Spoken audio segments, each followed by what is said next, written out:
So good morning. Good morning, class. So we are now in part three of our video discussion regarding about lesson 6, the executive branch of the Philippine government. So at this morning, we'll talk about the agencies or the department under the function of the office of the Philippine president.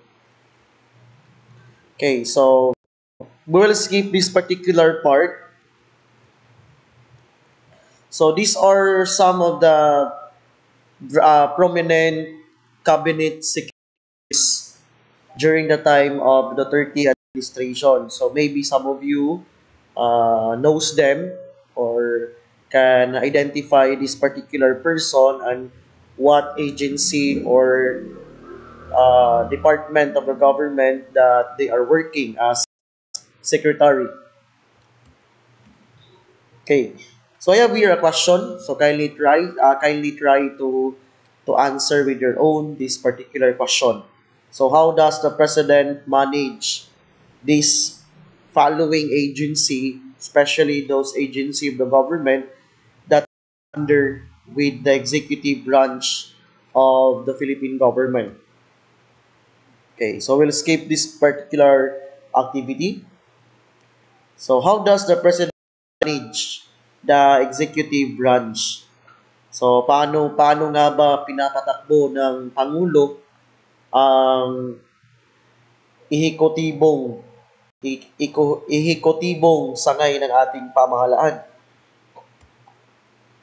Okay, so we need to take note that the structure of the executive branch, it follows the principle of bureaucratic structure.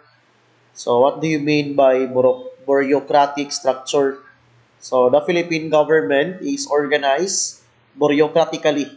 So this system of government, bureaucracy, it means that a system of organizing large-scale administrative work, coordinating the work of many individual and offices with clear specialization and hierarchical chain of command. So, ang ating pamahalaan, the Philippine government, function as a bureaucracy na kung saan ang bawat ahensya ng pamahalaan, they have their individual tasks and they have their individual functions and specialization. No? Sa DepEd, sa Department of Education, they are tasked to monitor the educational system of our country. Pinapatakbo nila ang sistema ng edukasyon. When we talk about Department of Health, so they are much more focused on the health issues, the health aspect, and for jobs and opportunities, we have Department of Labor and Employment. So every agency of the government, they have their own individual functions and clear specialization. So, ganun po yun, yung bureaucracy. So, ang Philippine government is a bureaucratic structure set up. Okay. So, ito po ang structure na executive branch. We have the president, followed by vice president, and then meron tayong mga executive department. At syempre, yung mga executive department, they have their bureaus, and part of their bureaus, merong mga agency na kabilang sa kanilang mga bureau at yung mga GOCCs. So these are the structure of the executive branch of the Philippine government. Syempre, it anchored the principle and system of bureaucracy as the setup of our government. So when we talk about bureaucratic structure, meron tayong tinatawag na specialization. So kapag sinabi mong specialization, so ang bawat departamento, each department, bureau, or subordinate agency, they have their own focuses on what specific affairs or tasks or function na kanilang ginagampanan na bahagi ng kanilang departamento o ahensya ng pamahalaan. Sila nakatuon. And then, we need to take note that The Philippine government follows the principle of hierarchical chain of command na kung saan meron tayong sinusunod na president, then syempre yung president yung pinaka-head of the executive branch, no? So siya yung pinakamataas, no, sa chain of command. And then president, we have the department secretaries, yung mga secretary na namamahala sa ahensya o sa departamento ng iba't ibang sangay ng ating pamahalaan. And then you have the heads or directors of bureaus and any other agency that is part of the executive branch of the Philippine government.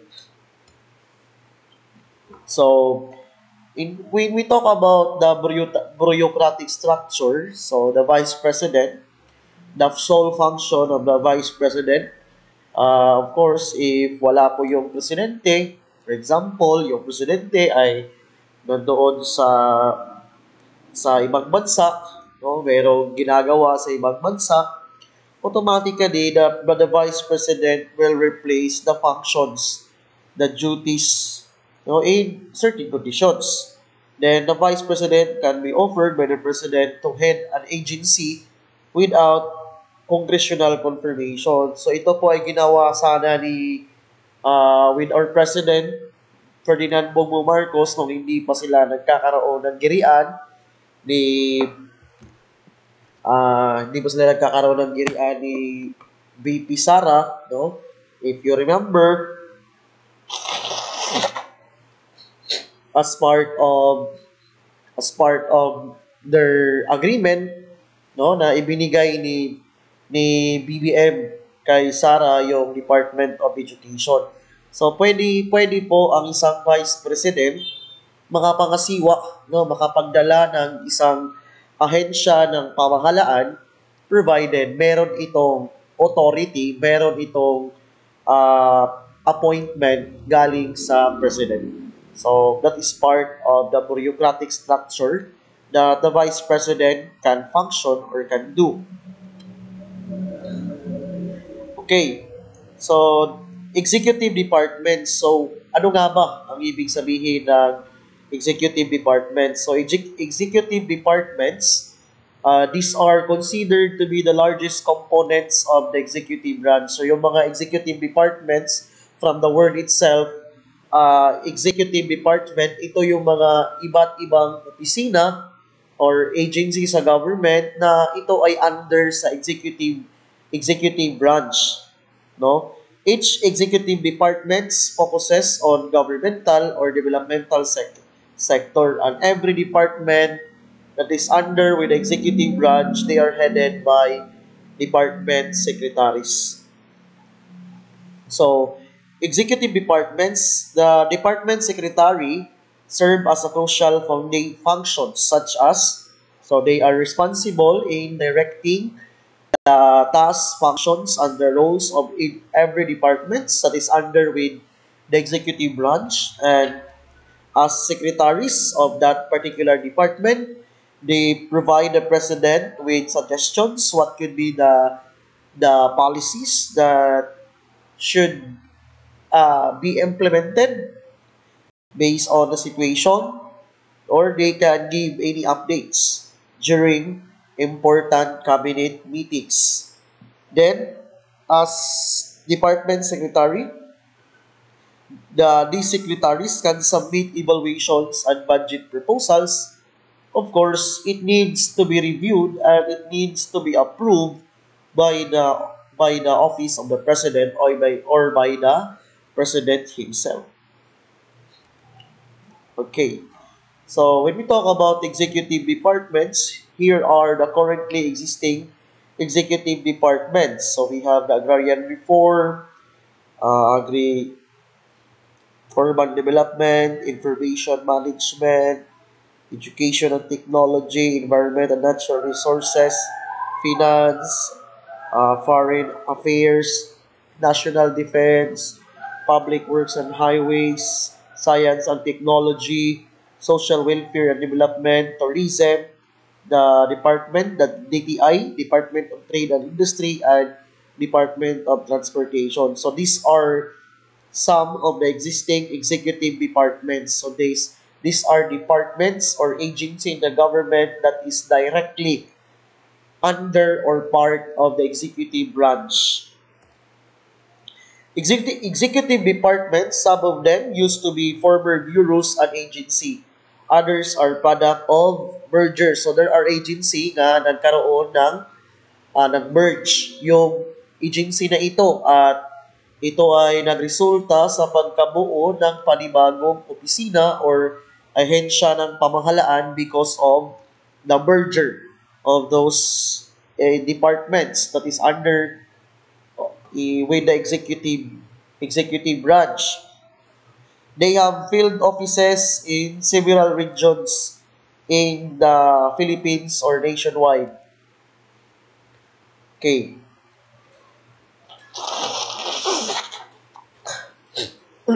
Bureaus, when we talk about bureaus, they are the principal subdivisions of executive departments. So example of these bureaus, we have in DepEd, in the Department of Education. Ang Department of Education, so binubuo po ito ng mga iba't ibang mga principal subdivisions. So one of the principal subdivisions that is part of Department of Education, na bahagi din po ito sa Executive Department, yung Bureau of Curriculum Development. So ito yung opisina ng Department of Education or Bureau ng Department of Education na nangangasiwa sa pag-monitor regarding about the curriculum of education na pinapatupad ng Department of Education, especially the K-12 program. So, some of these bureaus are tasked to fulfill program development and advisory functions, while some are tasked with implementing department projects. So, tandaan po natin na ang bawat bureau ay pinapamunuan ito ng tinatawag na director.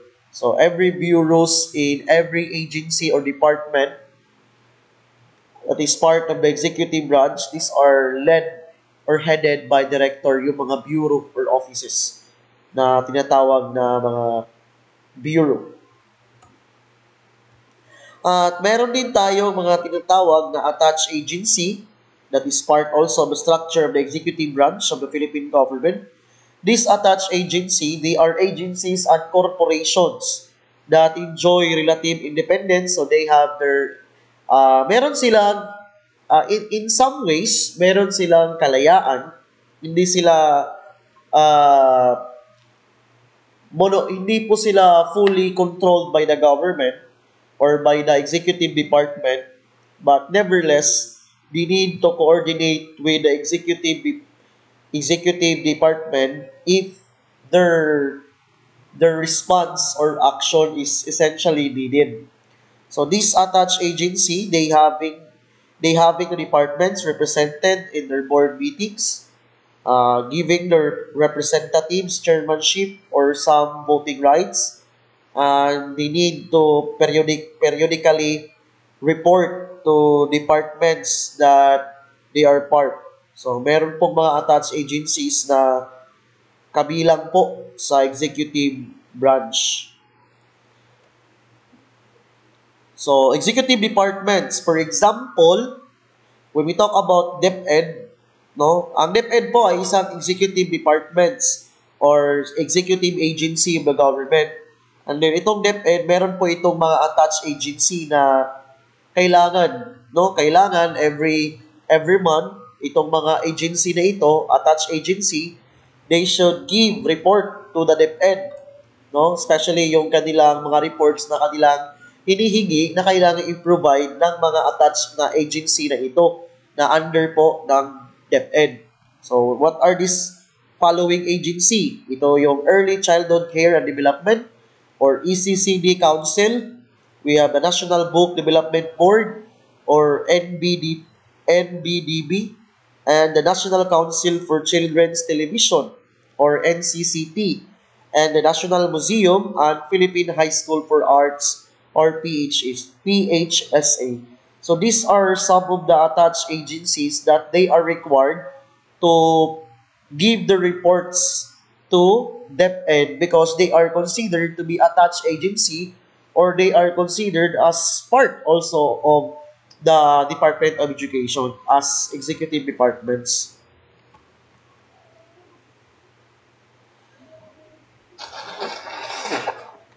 Excuse me.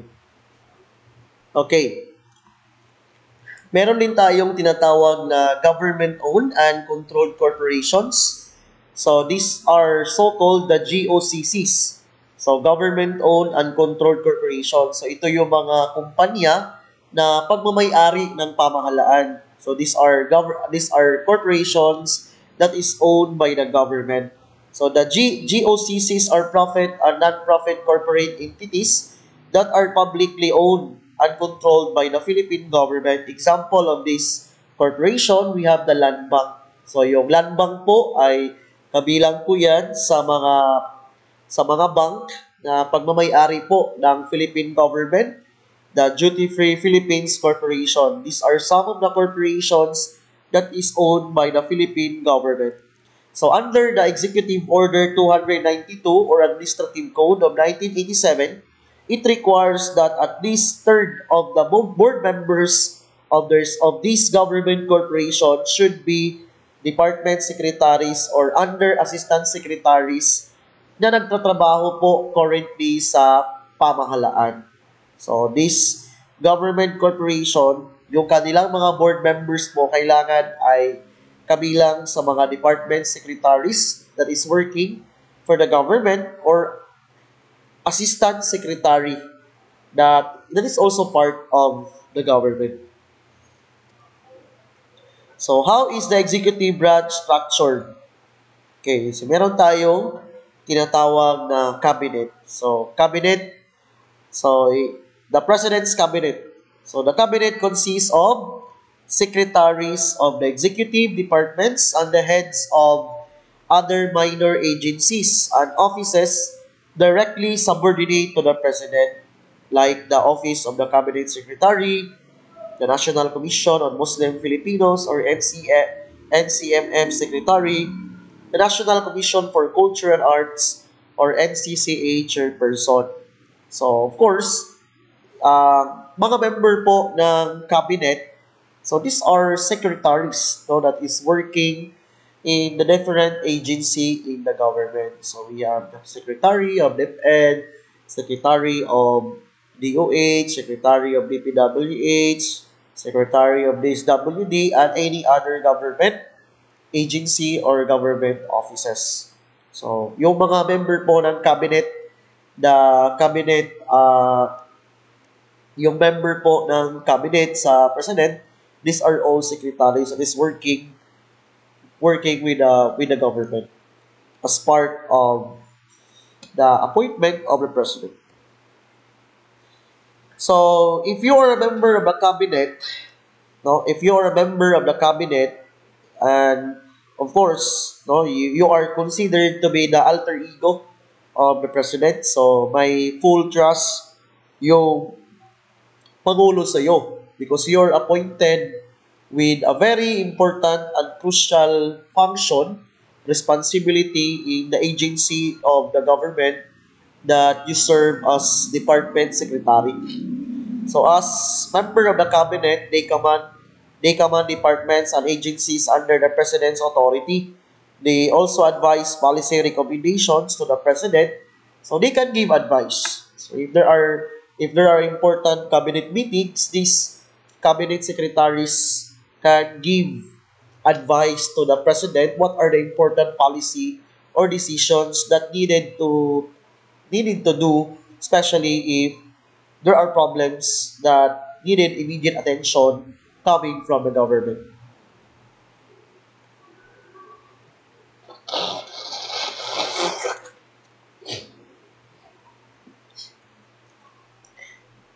Okay, the President's Cabinet. So when we talk about executive departments, cabinet members are appointed directly by the President and confirmed by the Commission on Appointments composed of the members of the Philippine Congress. So the President can appoint somebody to be the next department secretary of that agency or department of the government.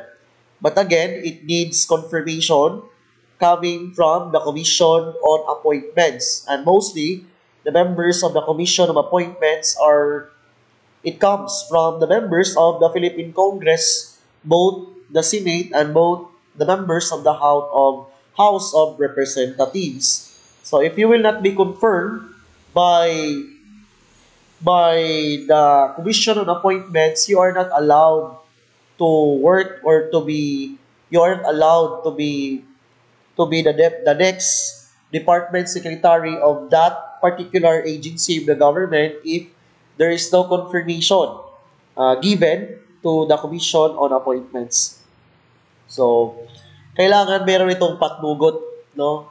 There is a need for confirmation and approval coming from the Commission on Appointments. So, titingnan yung qualifications ng inappoint ng President to be the next Department Secretary of that agency. So, magkakaroon ng paglilitis, magkakaroon ng interview regarding about the certain appointee by the President for that particular position of that department or agency of the government. An interim appointment when Congress is not in session. So, task force. So, the President, no, the cabinet, the President's cabinet can also establish task force. The sole purpose of establishing task force. The President can also create task force or special teams of executive secretaries and officials to deal important specific issues that happens in the country. Examples, yung pagtatag ni Pangulong Duterte ng Task Force Bangon Marawi in order to rehabilitate the situation as a result of the Marawi crisis, yung pag-atake po ng mga terrorist group na ISIS sa Marawi. So, in order to rehabilitate the situations, the conditions of that particular area, President Duterte established a task force that will focus on that particular aspect.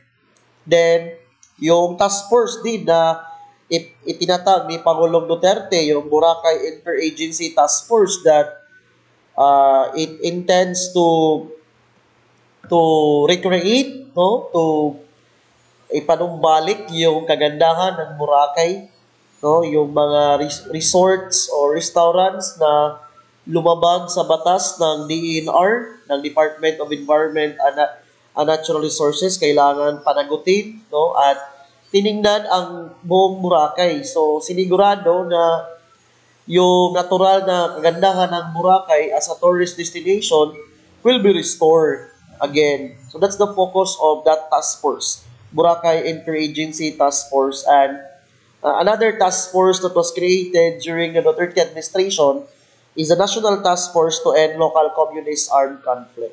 So, pwede po ng isang administration, no, with the approval of the President and the members of the cabinet of the President can create a task force to solve a certain issue or a certain problem. So, yan po ang ibig sabihin ng task force. Okay, so that would be the end of my discussion. Good morning, and we are done with lesson 6.